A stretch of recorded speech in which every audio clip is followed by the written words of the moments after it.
too. It was great. Crazy. So, oh, go ahead. No, please. Tell me a little bit about, because the original Crash, I think, was 1996, right? Tell me a little bit about what it's like to work on something that not only goes so far back, but has like a very weighty and very beloved, you know, legacy to it. Yeah, no pressure, right? No pressure whatsoever. It's easy. No, I mean, it's really important to us that, you know, we honor and take care of the franchise and these games in particular. And, you know, our team is composed of all sorts of Crash fans.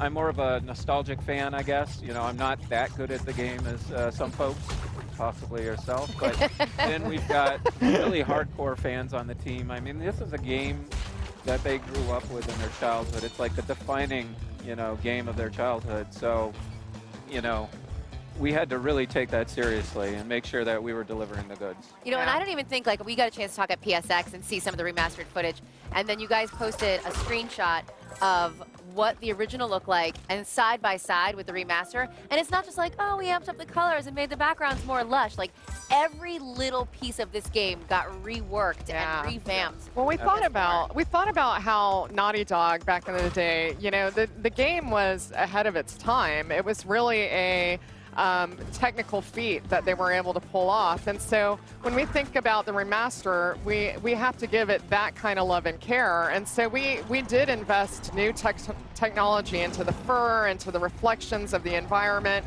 you know, really trying to push the boundaries in the same way that Naughty Dog did back in the day. Now, this is the Insane Trilogy, so we've got all three of them being remastered. Did you guys work one at a time, or did you kind of like tackle everything at once? Even from the Naughty Dog side, I think that we took back, you know, certainly mechanically the way it felt, you know, we wanted to bring the best of what was there all the way through the earlier games, so. And I don't, good. Oh, sorry. And I don't think people even expected it to look this good. I think that's one of the most fun reactions that I see in the community is people being like, oh yeah, they're remastering Crash, cool. And then they see the footage and they're like, oh my God? Yeah. Are you serious? There was so much care in the soundtrack, and you guys even got some of the original actors to come back and do the voices. Absolutely. I don't think anyone expected that. Yeah. When we could, we got them back. And when we couldn't, we made sure to get actors who had actually done work with the franchise so that they were familiar with it. Well, like you said, these are, you know, this is such an iconic franchise. People are very, you know, we had to honor the memory of it, you know. Can you tell us a little bit about, as you guys are working through all three of these games, when were the moments where you used modern design and philosophy to kind of help push something that was classic forward a bit? Right. So I think one of the key areas, and Jen can speak to this, is kind of accessibility. We wanted to make sure that we had systems that there are a lot of conveniences that a lot of modern gamers take, and we wanted to make sure that we had a modern save system, that we had other conveniences. Yeah, giving hints to the player ahead of time, because I think back then people actually might have read the manual. I don't know, but now they definitely don't. I miss manuals. That's common, right? But on top of it, you know, when Crash setup was originally. Well, our major goal was to really just deliver, you know, the nostalgia and the feeling of the originals. But, you know, Coco, I think, is one of those large features that the team was just super passionate about. We actually didn't have time in the schedule for her. Maybe there'll be another one then out there. Yeah, we'll see.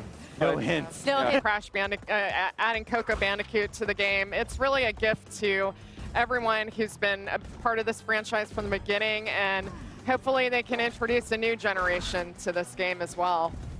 Yeah, and any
Game is looking fantabulous.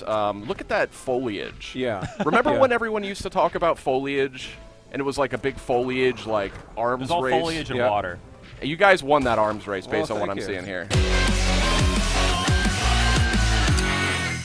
Welcome back to PlayStation Underground. Today, we're going to be taking a look at Crash Bandicoot, the Insane Trilogy. Specifically, we're taking a look at Crash 3 Warped, the third and final game in this trilogy. I'm joined by my friend and compatriot, Sid Schumann. Why, hello. And we're also joined by Dan Tengway from Vicarious Visions. That's right. I almost said Vicarious Visions, with like the way that I messed it up earlier. Got a real problem with that word. That's a really tough word for me. So let's dive on into some gameplay here, and we can start talking about all kinds of stuff. So this is obviously the long-awaited remaster, remake, something of. So this is a remaster. You want to go? and here's a good example of We'll see who is obsolete. remastered cinematic. I got to say, though, I mean, I feel like you're selling yourself slightly short calling it a remaster because I've never seen anything kind of to this level. Right.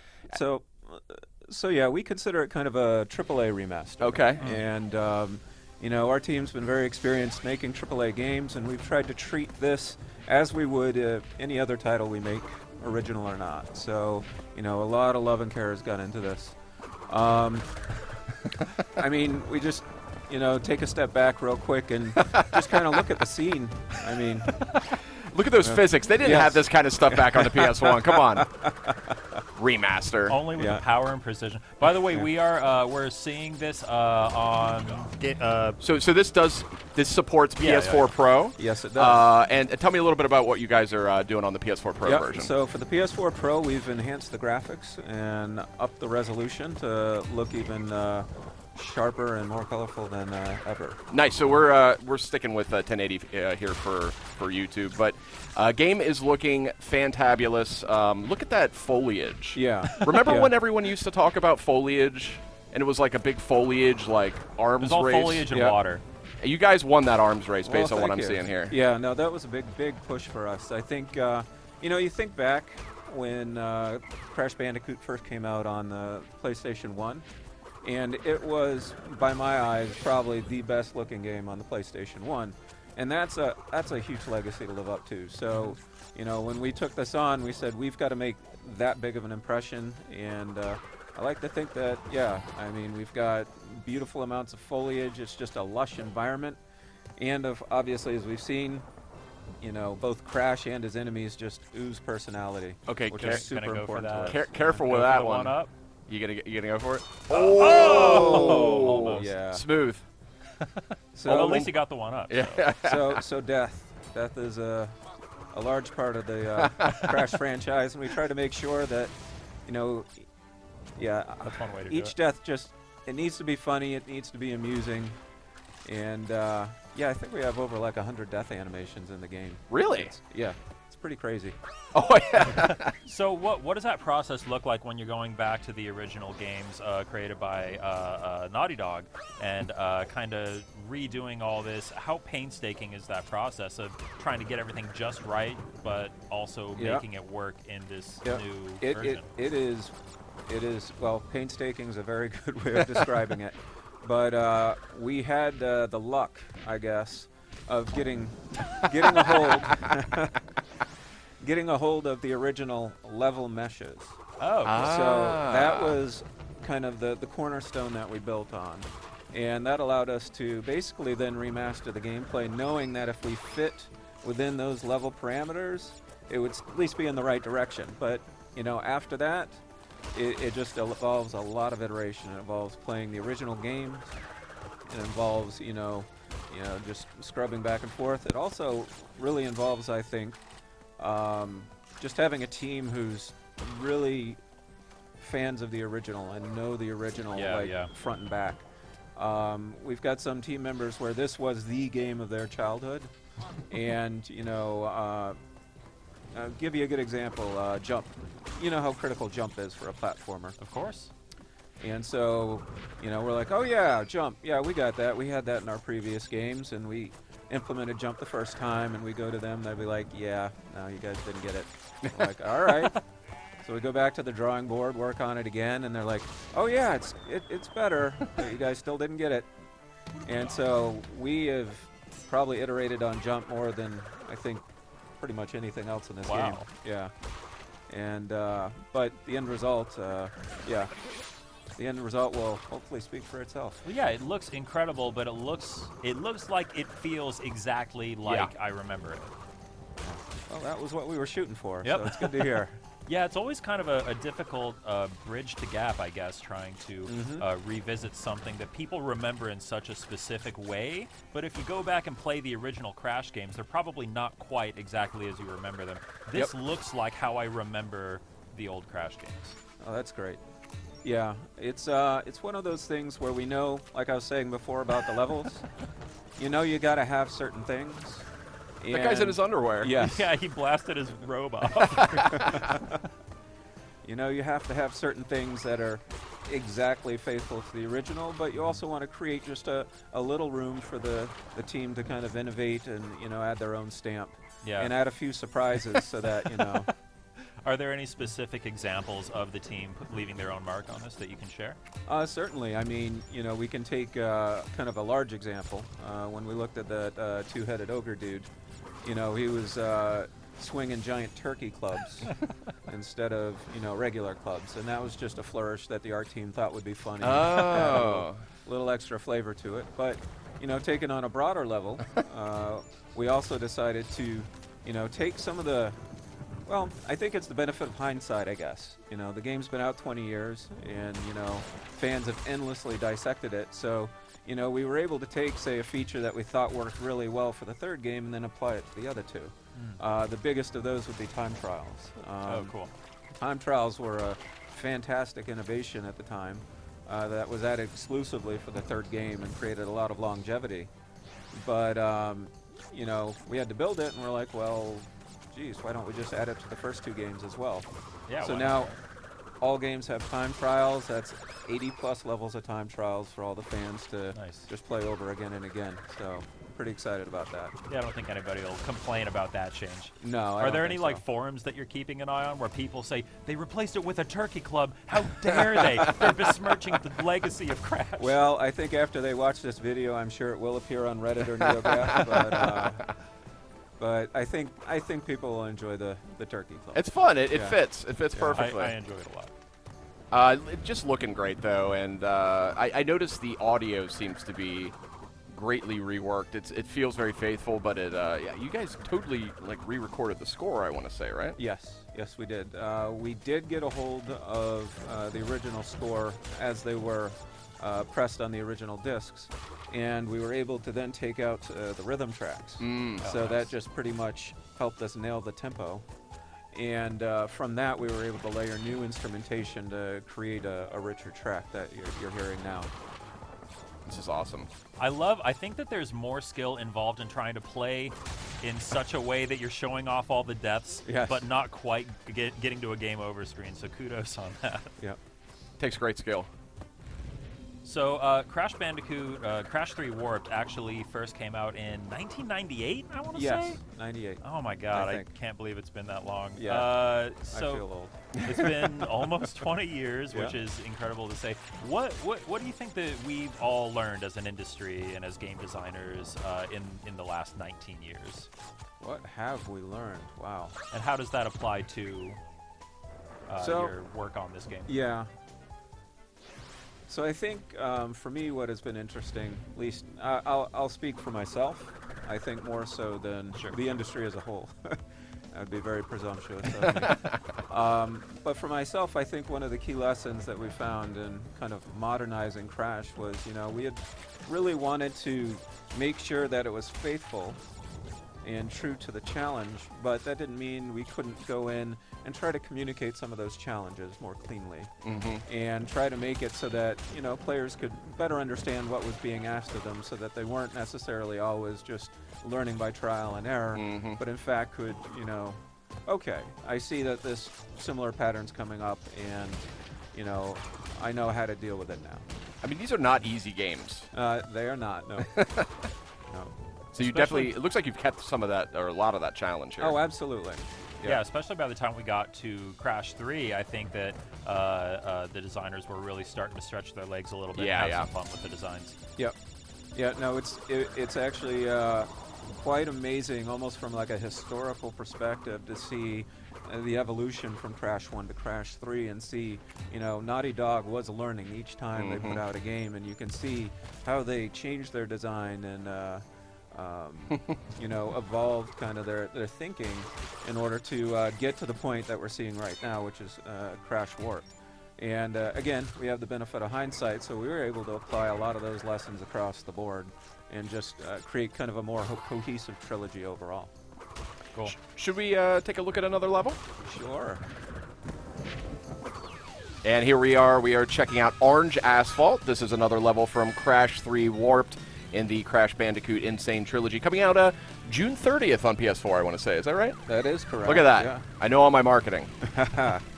This is cool. See, I never played Crash 3, and this is kind of bananas to see this. I didn't know they were doing stuff like this. Oh, yeah. No, there's always been a trend of providing a little gameplay novelty in the Crash games. You know, starting with the original Crash Bandicoot, you had hog riding, and then they made that polar bear riding in Crash 2, and then they're like, well, let's add jetpack and a jet board. By Crash 3, they went all in. I mean, motorcycles, jet skis, planes, scuba gear. It's all there, and it's all here in the Insane Trilogy as well. So, and looking better than ever, I gotta say. I mean, yeah, this level's gorgeous. So here's a good example of a place where I'm sure you guys had to make a decision whether you were going to tinker with the original kind of gameplay feeling of this level, if you were going to put your own spin on it. Where did you guys land on that? Yeah. So the level itself is exactly the same as it was in the original games. The handling, we tried to get as close as we could, but in certain cases we found there were times that we could improve the handling in the vehicle mode specifically, because modern tastes, especially with vehicles and controls for those vehicles, has changed a little bit. So whenever we thought it was a good idea, we did that. You know, I think that's most notable probably in like the plane and the jetpack handling. You know, we spent some time on that. They certainly benefited from, you know, having analog controls and things of that nature. That this police force is not particularly efficient, I've noticed. No, they're they got room for improvement. I'd say that's a very polite way of putting it. Yeah.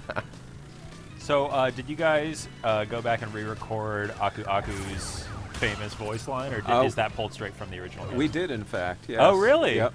Yeah, we found that. Did you track down the original guy?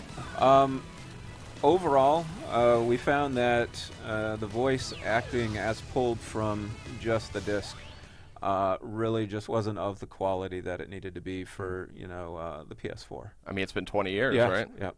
And so, you know, we tracked down the original voice actors when we could, and when we couldn't, we found voice actors who had still worked with the franchise. We wanted to make sure they were familiar with it. I don't recall. I think it might be a new Aku Aku actor, but please. Sounds indistinguiable. Yeah. Sid, can you do the impression of the Aku Aku sound? I've never tried it. I've never tried it. There you go. That's good. All right. I just pulled that out of nowhere. We'll hire you next time. All right. Taking a look at another level here? Yep. So this is the last level we have to share with everyone today. Awesome. Gone Tomorrow. Again, another beautiful level, which is why we wanted to show it off. But the other reason is that, you know, Crash 3 Warped especially has a huge variety of environments. And so we really wanted to illustrate that Crash has gone beyond the jungle and the ancient ruins, and now he's in the future, a dystopian future ruled by Neo Cortex. Now, there's a huge variety of environments, but there's also a huge variety of idle animations, and I'm hoping we can maybe get a look at one of those right now. Oh, sure. Yeah. So do nothing. Do nothing, and we will watch and wait. Something funny is going to happen. Skill comes in. He looked. That was a... He did as a subtle one. Yeah. Yep. Just took a peek. While we're waiting for Crash to do some awesome idle animations, we briefly touched on this before we started recording, but I wanted to ask if you guys have any like favorite idle animations. I think Crash was one of the originators and really having fun with it, but there have been so many good ones over the years. Yes, I mean, certainly the Crash dance is a classic. I mean, everyone loves that one. Did you guys get mocap actors to come in? And No, these are all hand animated. I think actually one of our more recent favorites is we had a idol competition. Oh. And you know, we asked all our fans to submit ideas, and they went and, geez, I don't know how many submissions we got. It was hundreds and hundreds of submissions, but yeah, we picked one, and it's Aku and Crash playing volleyball with one another. Oh, nice. Oh, that's And, funny. It's very, yeah, it's very charming. So we're really happy with how that one turned out. Awesome. I don't want to totally grind this to a halt, so feel free to keep playing. Yeah, But we got thanks. the good one. We got the dancing. Yeah, I love idle animations. They're such an art form. they are. I like I think like Sonic 1 and 2 had really good They idle did. animations. They did. It's kind of a lost art too. It's Yeah. not something you see a whole lot anymore. Yeah. Well, I think at this point, a lot of games have just gotten so realistic that it's Yeah. part of the Yeah. general character's kind of Yeah. date, you know? It used to be a primary way of, you know, sort of communicating the personality of the character. I think a lot of that's also evolved into emotes and dances and things That's like true. that too. That's true. Good analysis there. Yeah. But this is a little daunting. This looks like maybe one of the more difficult levels. Yes, this is taken from toward the end of the game. So, you know, actually, it's a good point to illustrate here is that Crash 3 was also the first game to introduce Crash's power moves. Ah. And so he's got his, you know, supercharged body slam, but actually we're seeing good use of the fruit bazooka at this point. Bam. And that certainly helps make sure that Crash can take out some of the more difficult enemies at distance. That's huge. So, did you guys go back and work with Naughty Dog at all when you were putting this all together, just for guidance, or did they generally trust you to get it right? Sony, we certainly have worked with you guys quite a bit. But Naughty Dog actually said that they would give us our space to make this cool. remaster. And what we did as a courtesy before we showed it off at PSX last year was we brought that demo to them. Oh, great. And they sat down and said they loved it. And right before we actually are now showing this to the public, we sat down with Naughty Dog again, and yeah, Oh, they had a that's great great. time with it. So I guess it gets a big orange thumbs up from Naughty Dog, which is awesome. And we're thrilled because, I mean, we really wanted to make sure we were doing right by Naughty Dog's creation here. This is where it all began. Yep. Well, actually, it didn't. They were around before that too. They did a lot of other games, but Yeah. this is what I think what really, Yeah, I think really Crash got them on the really map. Kind of put Yeah. on the map, yeah. Crash It looks kind of great. like the first mascot I remember PlayStation ever really having. Yep. I mean, it was central to PlayStation's identity, at least in the United States, Yep. for the first several years. Yeah. You guys have that big orange bodysuit around the office somewhere? It is sitting in somebody's office right now, yes. We have it. With People a have asked me to megaphone. wear it, but from what I've heard, it's a little uncomfortable to wear. So, I mean, that thing's like it's priceless. yeah. No, it when I saw that in person, it did tug my heartstrings a little bit. Yeah, it's like Yeah. it's like George Washington's wooden teeth, or you know, Betsy Ross's like original flag or something. You know, you gotta put that in a museum. Look at all the nice reflections and Yep. stuff. Ooh. Yeah, that was something actually that the original game did that our engine did not do, Interesting. and we were like, oh geez, I guess we got to put reflections in our game. So, Really? yeah. It was like just like that. You're like, well, we got to have these reflections. That's the level of detail that this has to be as people remember it. and Wow. People remember reflection, so I feel like reflections are really hard to get right, too. Even a lot of modern games have a hard time with it. they do. Yeah. No expense spared. Yep.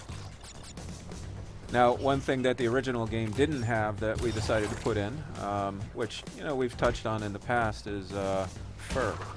And that was something where basically, I don't know, we were probably on our maybe 4th or 5th version of the Crash model, and we knew something just wasn't right about him. Just didn't seem right. Mm-hmm. And we eventually said, yeah, no, we've got to write a fur shader for Crash. And really it's just because, the rest of the environment, we had planned to be so detailed, but, Crash just didn't feel detailed enough. And so we implemented the first shader, and I think it's turned out fantastic. Yeah, he looks really good. Yeah. And you know, the artists, you know, once you give them a tool, they're like, oh, so who else can we put fur on? Yep. Like, oh, you could do bosses, you know, maybe some of Crash's friends, you know, Polar. They're like, okay, cool. How about the goat? Can we put fur on the goat? Like, okay, yeah. And so pretty much soon enough, yeah, fur's everywhere in the game. This is by far Covered probably, in fur. Yeah. Furriest game ever. This is the furriest game ever. It is. In the truest sense. So. Well, I mean, Dan, I got to say, it looks tremendous. I really love to see just a classic series like this treated with such love and care. Well, thank you. And you know, I think we could all only hope that that other developers take you know, some inspiration here from the leadership you've provided on this, and kind of up their game a little on the remaster front. This is a whole new experience, yet strangely faithful to the original game. Well, thank you. That means that we've done our job. You Yeah, sure you guys have. really struck an incredible balance here. Are there any other just general like quality of life enhancements you guys are making, either when you're talking about the menus or just? Oh, absolutely, absolutely. I think you know, while the core gameplay, you know, we've really tried to make sure we've, you know, struck that balance. I think there were certainly room to make improvements in quality of life areas. I mean, to give you an example, the first game save game system was fairly non-existent, so we knew we had to overhaul that.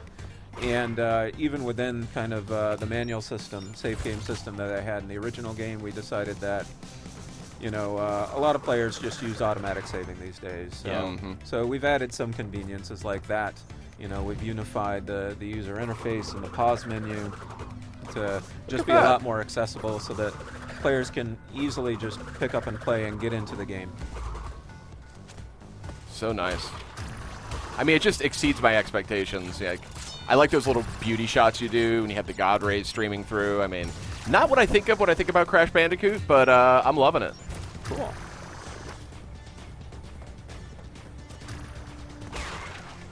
All right, we are almost at the end. Time for the big finish. Come on, you got it. And there we are. Nice. So that is Crash 3 Warped as part of Crash Bandicoot: The Insane Trilogy. Anything we missed? Anything else you want to make sure we talk about here? I want to say to the PlayStation fans, you know, thank you, I guess. I mean, basically, it was their desire to, you know, really see a Crash remaster that kind of gave us this opportunity to make it. So we're excited to get it into their hands come June 30th. Fantastic. Dan, thank you very much. That's Crash Bandicoot: The Insane Trilogy, out June 30th on PS4. Sid, thanks for joining us. And Dan, thank you for joining us. Stay tuned. We'll have more on Crash soon.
Hey guys, we're here to do a playthrough for Sewer or Later, so let's dive right in.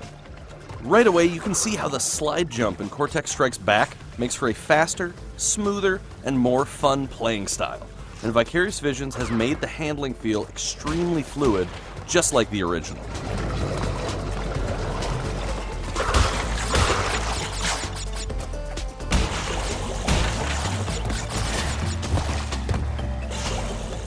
Notice how moody and atmospheric this level looks and feels. Vicarious Visions has used a reality-based lighting to give the sewer a modern, more realistic sensibility.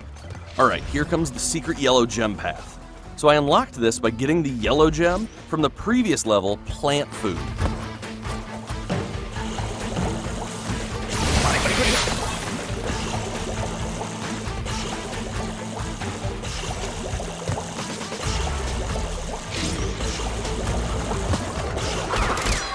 So I'm on my way to getting a perfect for this level. Just had to take a few shocks and lose a life so that Crash can restart on the regular level path.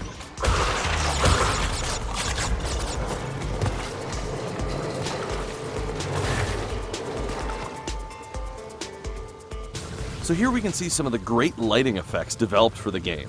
Take a closer look at how the lights and colors are reflected all the way up the walls of the sewer tube, making the environment feel extremely immersive.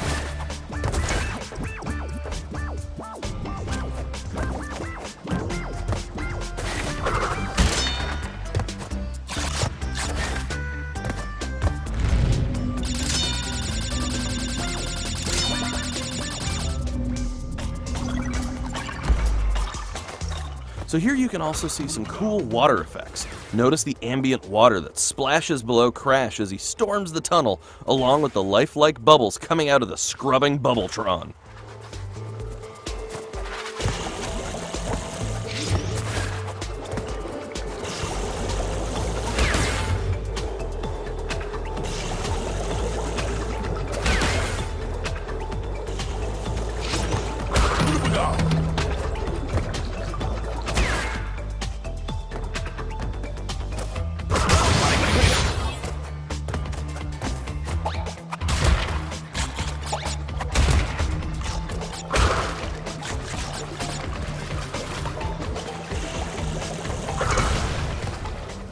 Dang, this level keeps on giving. Never a dull moment, and the difficulty doesn't let up.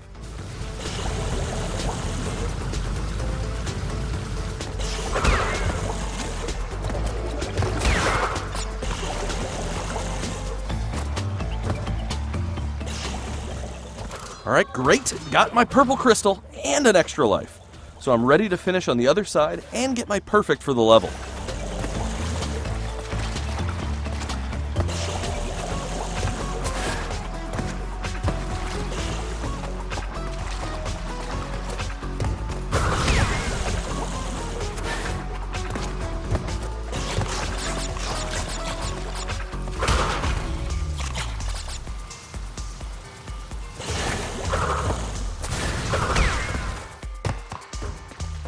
Alright, there it is. Final gem collected, and I got all 57 of those crates. We did it! Hey everyone, we're about to do a playthrough for Upstream, the 5th level in the very first Crash Bandicoot game in the Sane Trilogy. Let's do this! So when you get your hands on the game, one of the things that's going to be a bit of an adjustment, but actually a really fun one, is the fact that the team's done a lot of work on making the handling with an analog stick feel super responsive and fun, and it also has the precision that is perfect for getting through these river obstacles. So as I'm going through this level, you guys gotta look at how much work Vicarious Visions has done to make these levels feel incredibly lush and so detailed, just full of these immersive graphics, filling out the world with all of this life, this foliage, and this really great water effect. In fact, the water tech was developed specifically for this title. This includes new splashes that help the player with tells. Example, you can see the rippling effect just as the lily pads are going to sink, so you know when to jump. So spoiler alert, I unlocked this path from getting the orange gem from a later level called Generator Room.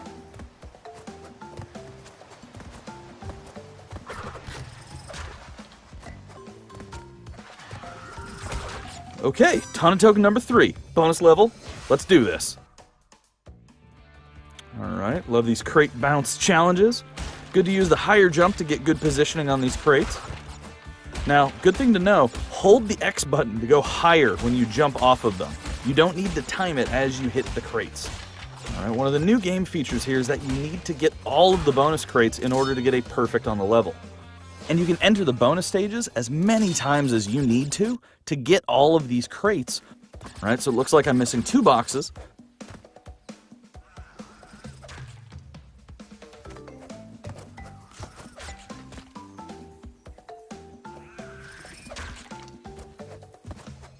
Here comes the secret gem path. Wait for it.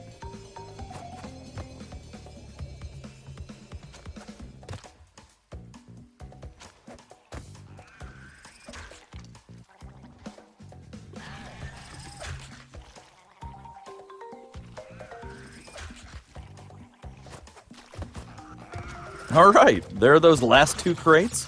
Now just to survive the last bit of this level.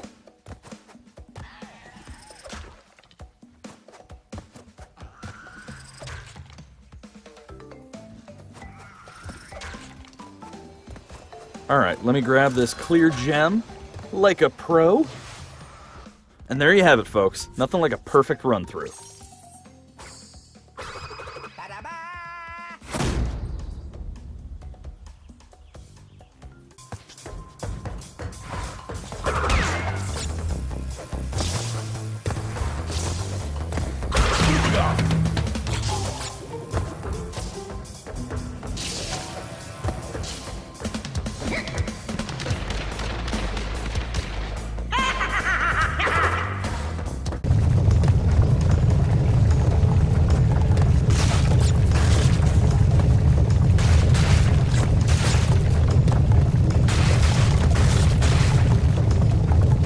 This time, I shall reign triumphant. Bring me crystals! Darn you, Crash Bandicoot!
characters that fans love so much, but really staying true to the original story. Yeah. Yeah, I mean, you look at it, Crash was like this cartoon character, and we really wanted to not only capture Crash, but all the inspirations that Naughty Dog had leading up to Crash. So, yeah, it's. I think the cinematic pretty much says it all at this point. I mean, it's absolutely gorgeous to look at. It's so vibrant. I mean, you talk about him being like a, like this like crazy comic character, and there is a little bit of that, but it's almost like more 3D modeled version of him. Yeah. You know, it's like every little bit of his fur is popping up, and all the other characters really wasn't just about him. The whole environment speaks. Yeah. Look, there's this crazy Everyone little loves to face. hate Dr. Neo Cortex. So he's back. He still hasn't found a shirt though. Crash still can't find a shirt that fits him. Yeah. He wants you to. Especially now that he has fur, he doesn't need a shirt. Yeah. That's really cool. All right. So we're going to get into the first, which is Insanity. So it's, just getting this right again was just really important to us. Yeah.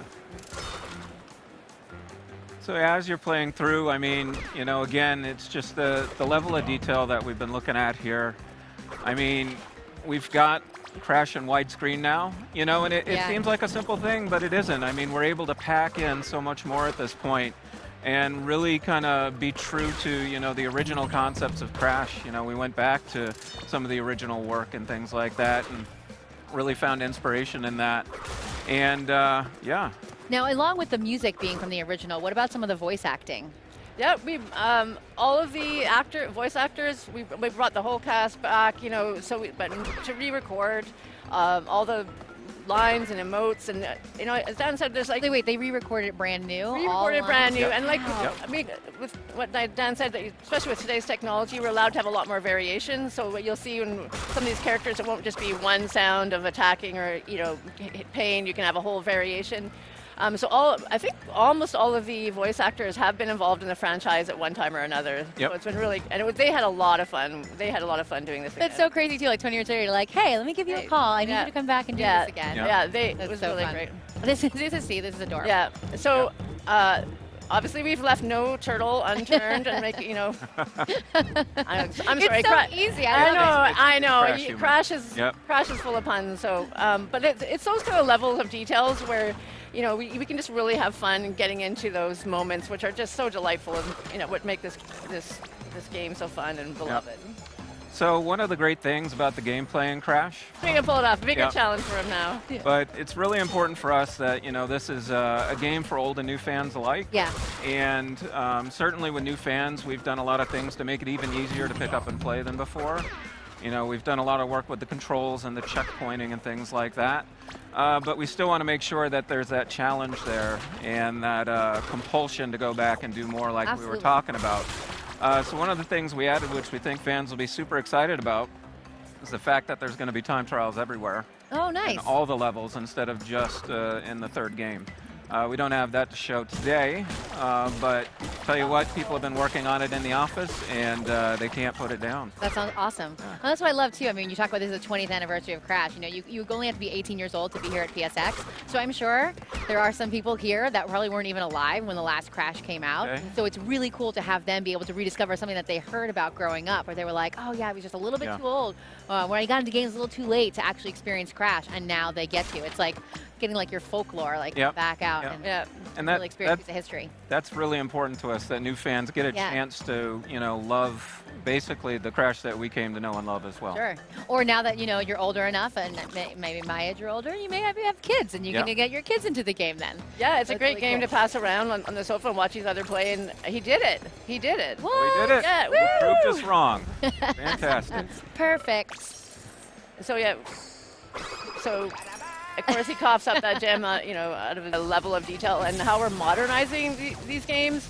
It's everybody that's seen this so far, all the fans that have seen this are going, oh, it's heavy machinery. They recognize it right away. It instantly feels entirely familiar. Like they know what this is. But they're also starting to notice the level of care and attention and detail that's all been added new. Because again, we're building this right from the ground up. Teams all the rivets and the wheels and the pipes, and those are all new to this version. I won't even ask you how many hours you guys have already spent working on this. A few hours. Yeah, I mean, a few hours. Yeah. Just a few. Yeah. So you notice he just picked up a token there.